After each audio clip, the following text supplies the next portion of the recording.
বিড়াল এক জাতীয় প্রাণী, এই বিড়ালকে কখনো কষ্ট দেওয়া যাবে না। একবার রাসূলের জামানায় শুনে নেন, একজন বিধহীন মহিলা একটা বিড়ালকে ধরে আটকায় রাখলেন, তাকে খাবার বন্ধ করে দিলেন, সুটকা হয়ে মারা গেলেন, অনেক কষ্ট দিয়ে মারা গেলেন। নবীজি শুনতে পাইলেন, যা পার গেলেন, ওই বাড়ির ওই মহিলাও মারা গেলেন, বাড়ির অনেক মানুষের ক্ষতিগ্রস্ত হয়ে গেলেন। এরপরে নবীজি বললেন, বিড়ালের অভিশাপ, বিড়ালের অভিশাপ কিন্তু কঠিন অভিশাপ, বিড়ালকে মারা যাবে না, বিড়ালকে ভালোবাসতে হবে। বিড়ালকে ভালোবেসেছিল নবীর সাহাবীরা।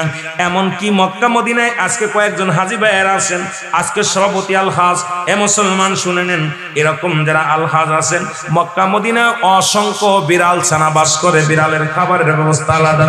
বিড়াল নবীজির রওজার আশেপাশে অপুরন্ত বিড়াল, মক্কা শরীফের পাশে পাশে, কাবা শরীফের চারিপাশে বিড়াল দেখা যায়। মুসলমান, বিড়ালকে ভালোবাসা, এ মুসলমান শুধু তাই নয়, নবী একদিন সাহাবীদেরকে নিয়ে আলোচনা করতেছিলেন।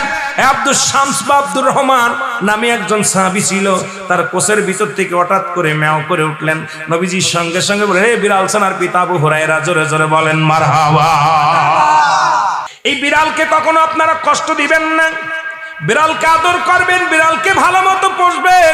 বিড়াল যদি কোন জাতির জন্য দোয়া করে, কোন গৃহস্থর জন্য দোয়া করে, ওই সংসারের মধ্যে উন্নতি শুরু হয়ে যায়। ওই সংসারের মধ্যে আর এক নাম্বার হলো, যে ঘরে বিড়াল থাকে সেই ঘরে জিন আসতে পারে না, জিন বাস করতে পারে না। আর একটা ঘোষণা শুনে নেন, নবীজি বলে গেছেন, যে ঘরের মধ্যে বিড়াল ছানা বাস করে, ওই ঘরের মধ্যে জিন জাতি প্রবেশ করতে পারে না।